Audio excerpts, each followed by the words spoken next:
Halo teman-teman semua, kembali lagi ke live TikTok aku ya.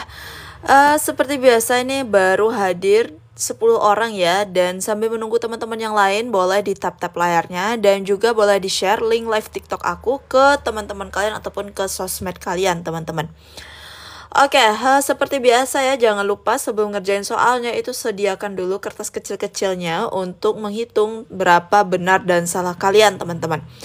Dan ya seperti biasa ya, malam ini hanya ada 5 soal aja. Jadi teman-teman kalau misalnya mau dapat soal yang lebih itu silakan bergabung ke dalam grup Telegram aja teman-teman.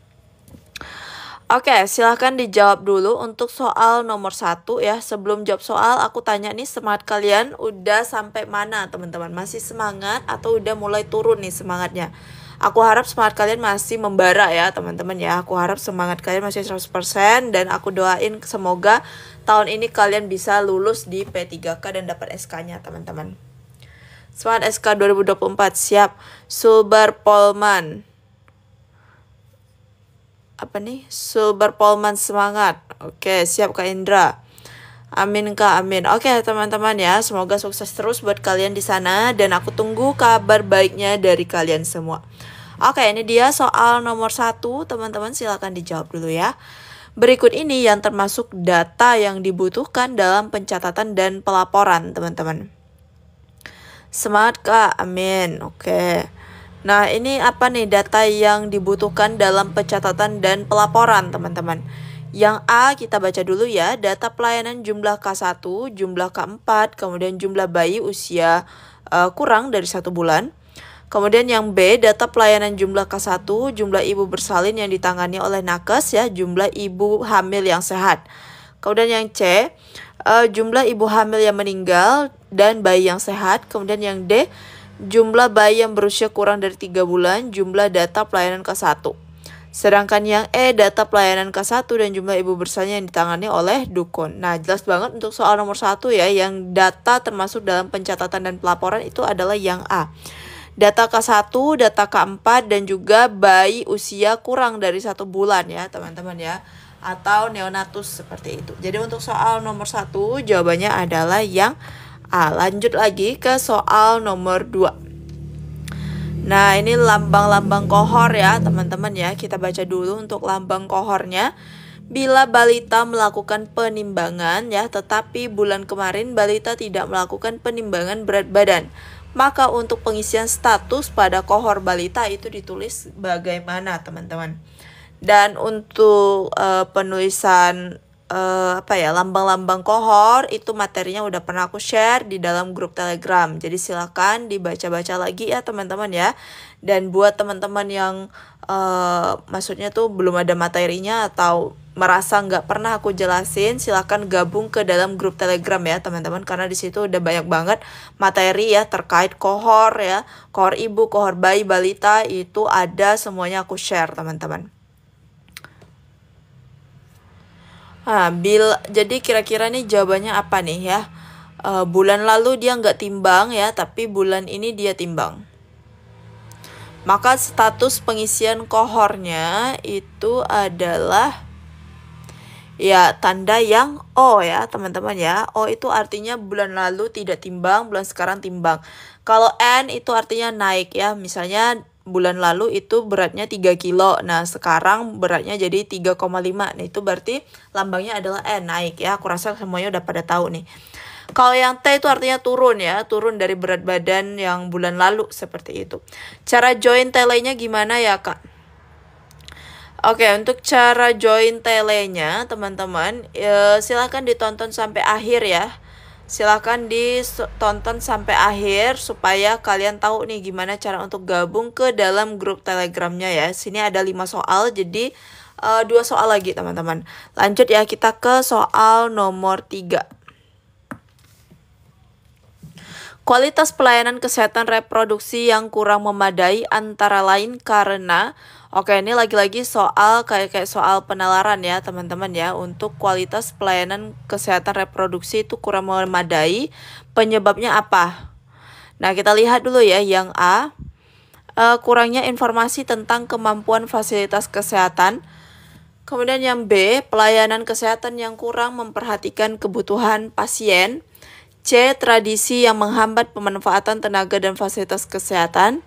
D, jarak fasilitas kesehatan yang cukup jauh dan sulit dicapai. E, rendahnya kemampuan dalam pengendalian kehidupan seksual pada reproduksi. Oke. Kualitas pelayanan kesehatan reproduksi itu kurang memadai, teman-teman. Antara lain penyebabnya karena apa nih? Sehingga menyebabkan dia kualitas pelayanannya kurang memadai. Ada yang jawab A, ada yang jawab D, ada yang jawab E nih. Ada juga yang jawab C, teman-teman. Nah, kualitas pelayanan. Contoh misalnya ya, aku kasih contoh misalnya untuk pelayanan kesehatan reproduksi salah satunya apa ya? Pemeriksaan IVA nih ya. Nah, misalnya di suatu desa tersebut nggak ada puskesmas, yang adanya Polindes. Nah, ternyata di Polindes itu untuk pemeriksaan IVA tidak ada, teman-teman. Nah, jadi tuh kira-kira apa tuh artinya, teman-teman? Nah, yang mana tuh? A, B, C, D, atau E, teman-teman? Ya, jadi ini berkaitan sama jarak fasilitas kesehatan yang cukup jauh dan sulit dicapai ya, teman-teman ya. Misalnya di Polindes tersebut nggak ada IVA, adanya di puskesmas. Nah, ternyata puskesmasnya jauh, jadi karena terlalu jauh itulah, jadi mereka malas untuk melakukan pemeriksaan IVA, teman-teman ya, seperti itu. Nah, maka sehingga kualitasnya juga turun ya, teman-teman ya, kualitas pelayanan. Sorry, kayaknya aku ada miss deh, teman-teman. Di sini yang ditanyakan adalah kualitas pelayanan ya, kualitas pelayanan kesehatan. Berarti ini berkaitan dengan pelayanannya, teman-teman ya. Kalau yang D tadi, jarak fasilitas kesehatan, itu dia kualitas ini, bukan kualitas pelayanan, teman-teman.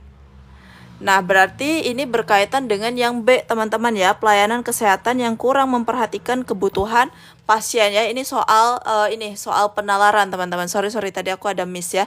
Nah, jadi di sini yang ditanyakan adalah kualitas pelayanan kesehatan yang kurang memadai. Itu penyebabnya adalah ya pelayanan kesehatan yang kurang memperhatikan kebutuhan pasien, teman-teman ya. Seperti itu. Jadi untuk soal nomor 3 jawabannya adalah yang B. Lanjut ke soal nomor 4.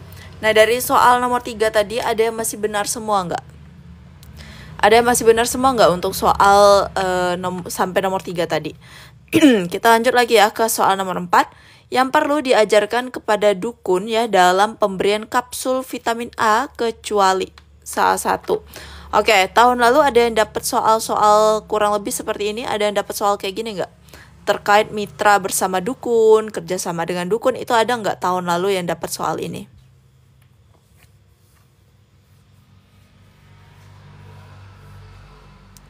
Atau nggak ada yang dapat? Oke, teman-teman ya, jadi kita bidan sama dukun itu anggapannya adalah mitra kerja ya, teman-teman ya. Dimana di sini kan dukun atau paraji itu tahu nih di mana lokasi-lokasi ibu hamil, siapa-siapa aja warganya yang hamil itu kan tahu, dan ibu-ibu hamil itu pasti lebih percaya ke dukun. Maka kita harus deketin dukunnya ya, bermitra lah gitu, sehingga si dukun ini bisa mempromosikan kita juga nih ke pasiennya, ke ibu-ibu hamil setempat seperti itu, sehingga bisa menambah kepercayaan masyarakat setempat kepada kita, teman-teman. Nah, berarti di sini yang perlu diajarkan kepada dukun dalam pemberian kapsul vitamin A itu yang A. Ini benar ya, penyakit akibat kekurangan vitamin A. Dukunnya tetap harus kita kasih tahu nih apa aja nih dampak kalau kekurangan vitamin A, biar dia tahu. Jadi nanti ke depannya kalau dia mau penyuluhan terkait vitamin A ke ibu-ibu hamil tersebut, dia bisa jelasin nih dampak kalau kekurangan vitamin A, dampak kalau misalnya nggak mengonsumsi vitamin A, seperti itu. Nah, kemudian yang B, cara pemberian vitamin A. Nah, ini harus kita ajarkan juga bagaimana cara pemberian vitamin A yang benar, kemudian berapa kali berapa, seperti itu. Jadi kalau misalnya si ibu hamilnya itu nanya ke dukun, dukunnya tahu teman-teman, nggak kosong ya. Nah, kemudian yang C, kapan diberikan pada ibu bersalin? Nah, ini juga dukunnya harus tahu ya, karena pasti untuk pendampingan ibu nifas itu kan didampingi oleh si dukun ya, seperti itu. Kemudian yang D, menunjukkan model vitamin A. Ini jelas banget ya, karena kalau nggak ditunjukin nanti dukunnya nggak tahu nih yang kayak gimana bentuk vitamin A itu ya. Kemudian yang E, cara penanganan akibat kekurangan vitamin A. Nah, kalau untuk E ini sudah mulai ranahnya nakes ya, bukan ranah dukun lagi, karena dia nggak tahu gimana cara penanganan kalau kekurangan vitamin A ya. Oke, jadi untuk soal nomor 4 jawabannya adalah yang E. Next, lanjut ke soal nomor 5. Oke, ini soal nomor 5, pemberian makanan pada anak balita usia 1-3 tahun adalah. Oke teman-teman, silakan dijawab dulu.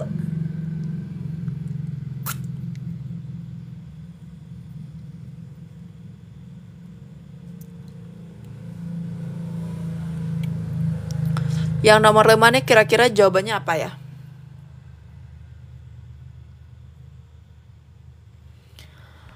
Pemberian makanan pada anak balita usia 1-3 tahun bagaimana? Kita lihat dulu ya. Yang A, pada usia 1-3 tahun anak itu bersifat konsumen aktif. Kemudian yang B, makanan tidak tergantung yang disediakan orang tua. C, gigi susu telah tumbuh dan dapat mengunyah makanan keras. D, anak mengikuti pola makan orang dewasa. E, anak belum dapat mengeksploitasi makanan. Oke teman-teman, oke di sini ada yang jawab D, ada yang jawab C ya. Ada juga yang jawab A. Nah, kira-kira yang mana sih untuk pemberian makanan anak balita usia 1-3 tahun? Apakah porsinya udah sama kayak orang maksudnya apakah polanya sudah sama dengan orang dewasa? Apakah dalam piringnya itu kebutuhannya sudah sama dengan orang dewasa, atau teksturnya apakah sudah sama dengan orang dewasa? Jawabannya iya teman-teman ya. Nah, jadi untuk anak usia 1-3 tahun itu pola makannya sudah mengikuti orang dewasa, yaitu 3 kali sehari. Dan juga ada selingan ya, selingannya apa? Cemilan teman-teman, seperti itu. Kemudian teksturnya gimana? Ya persis ya kayak makanan orang dewasa ya teman-teman, nggak perlu lagi dilembutkan, dilumatkan ya teman-teman. Jadi untuk soal nomor 5 itu jawabannya adalah yang D, anak mengikuti pola makan orang dewasa. Oke, jadi untuk soal nomor 5 jawabannya adalah yang D ya.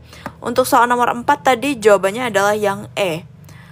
Oke teman-teman, segitu aja sih 5 soal dulu ya dari aku, karena aku sekarang sempatnya emang bikin 5 soal. Dan ada yang benar semua? Ada yang benar semua nggak nih? Hore, benar 4. Oke, ada yang benar semua guys? Semoga ada yang benar semua ya dari 5 soal ini. Kak Eva salah satu, benernya 4. Siap kakak.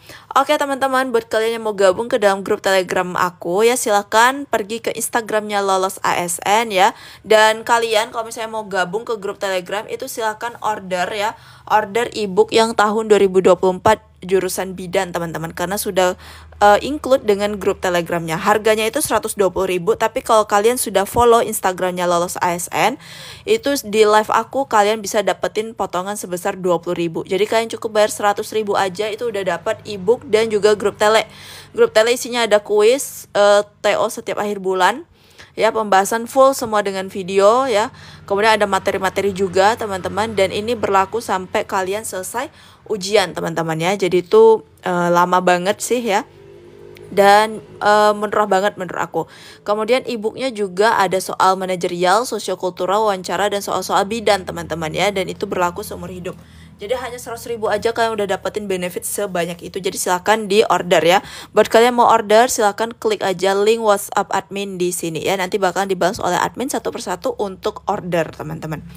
Oke, aku mohon kalian kayaknya nggak perlu DM ya, karena kalau DM itu agak slow respon teman-teman. Jadi kalau kalian mau order ya, mau gabung, silakan klik aja langsung WhatsApp admin di sini, dan potongan 20.000 terbatas hanya untuk 5 orang tercepat. Jadi silakan digercep-gercepin aja, jangan sampai ketinggalan. Oke teman-teman ya, untuk nonton ulangan atau rekaman live TikTok aku itu nanti aku share ulang di YouTube aku Aulia Sekina Putri. Yang belum subscribe silakan di subscribe teman-teman. Dan ya segitu aja dari aku, terlebih kurang aku mohon maaf. Sampai jumpa di live TikTok lainnya ya teman-teman ya, bye bye.